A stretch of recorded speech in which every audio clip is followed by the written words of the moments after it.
You know what? Yesterday, the president did have a press event. They announced it just about this time, 24 hours ago. Why? Because it marked 100 days in office for his second term. What was the point of that press conference yesterday? I don't know, because the president did not look good. And, you know, there are some columnists out there this morning who said, in fact, Ron Fournier from National Journal said the headline is, Obama channels Clinton's worst day in office, raises doubts about his relevancy.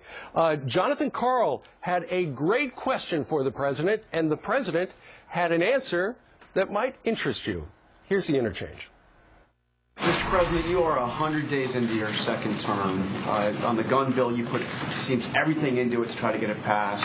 Obviously, it didn't. Congress has ignored your efforts to try to get them to undo these sequester cuts. There was even a bill that you threatened to veto that got 92 Democrats in the House voting yes. So my question to you is, do you still have the juice to get the rest of your agenda through this Congress? Well, if you put it that way, Jonathan, maybe I should just pack up and go home. Look, we understand that we're in divided government right now. It comes to no surprise, not only to the American people, but even members of Congress themselves, that right now things are pretty dysfunctional up on Capitol Hill.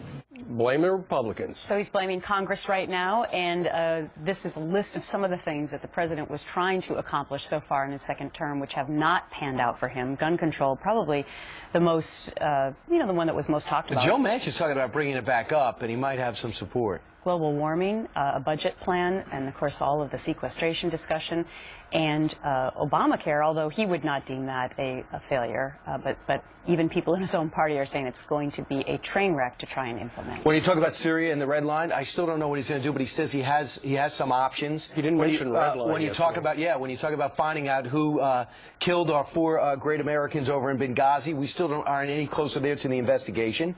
When we talk about what we're going to be doing when it comes to the Boston bombers, he believes that self-radicalization is going to be to find out. We're going to be in the wait-and-see mode. So the whole point of the press conference was, let's wait to find out on everything, right, and even closing Gitmo. He says, I want to focus on that.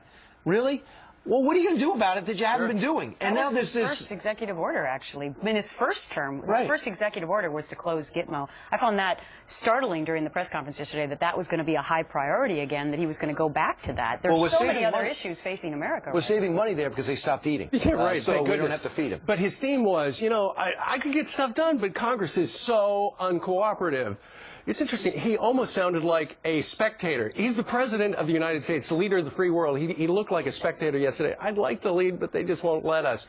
Mr. President, if you want to lead, you want to know what people are interested in.